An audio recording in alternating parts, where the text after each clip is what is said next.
नमस्कार मंडळी. शनिवारी संध्याकाळपासून इकडे बर्फ पडायला सुरुवात झाली.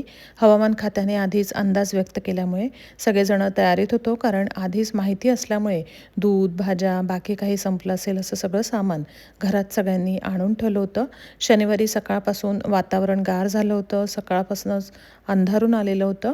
संध्याकाळी 6 वाजता टेम्परेचर -7 डिग्री सेल्सिअस असं होतं आणि बर्फ पडायला सुरुवात झाली.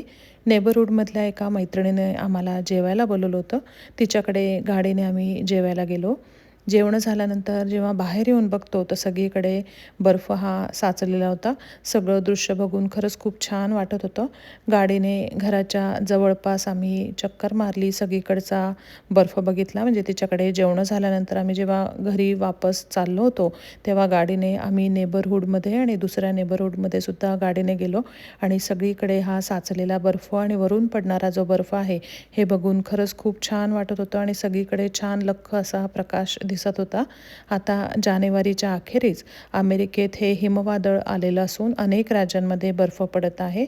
काही काही ठिकाणी वीज पुरवठा खंडित होण्याची शक्यतासुद्धा वर्तवलेली होती. तसेच वाहतूकसुद्धा इथे काही काही ठिकाणी खंडित झालेली होती आणि आमच्या इथे तरी मागच्या आठवड्यात जो बर्फ पडला तो कमी होता, परंतु या आठवड्यात हा जो पडलेला हा बर्फ आहे, हा बराच इकडे बर्फ पडलेला आहे. बाकीच्या राज्यांमध्ये तर भरपूर बर्फ पडला. ही जी थंडीची लाट आहे, ही सगळ्या अमेरिकेत आलेली आहे. बर्फ पडताना आता खूप छान वाटतं, परंतु दुसऱ्या दिवशी चांगलीच थंडी पडते आणि सगळीकडे पडलेला हा भुसभुशीत जो बर्फ आहे, हा घरासमोर साचलेला जो भुसभुशीत हा सगळा बर्फ आहे, तो दुसऱ्या दिवशी स्वच्छ आपण जर केला नाही, तो कडक होतो आणि त्याचा आईस तयार होतो आणि त्यावरून पाय घसरून जोरात आपण पडू शकतो. त्यामुळे रस्त्यावर सुद्धा हा आईस तयार होतो. त्यामुळे गाडी नंतर खूप सांभाळून चालवावी लागते.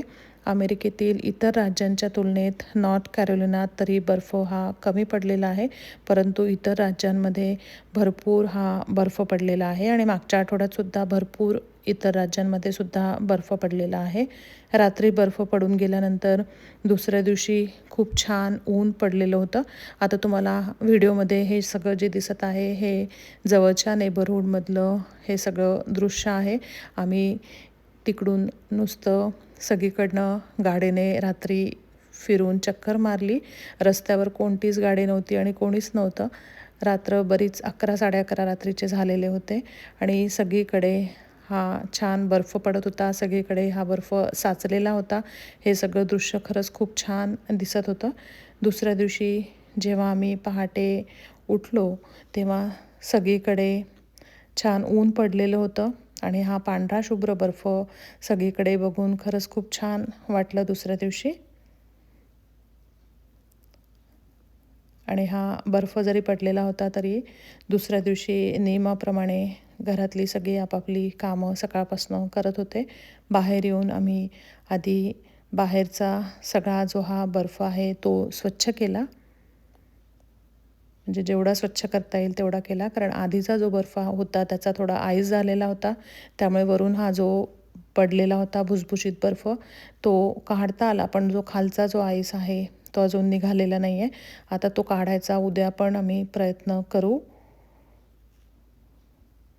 हे पांढरं शुभ्र हे सगळं वातावरण खूप छान झालेलं होतं.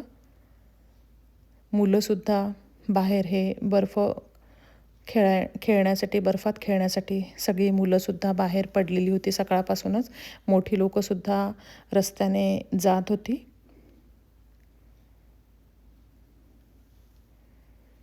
खूप छान हे वातावरण झालेलं आहे. मी सकाळी आपली नेहमीप्रमाणे देवाची पूजा केली, नित्यसेवेचं सगळं वाचन केलं, त्याच्यानंतर स्वयंपाक केला, जेवणं केली आणि हा जो साचलेला बर्फ आहे हा सगळा स्वच्छ केला. अशा प्रकारे दिवस घालवलेला आहे. धन्यवाद.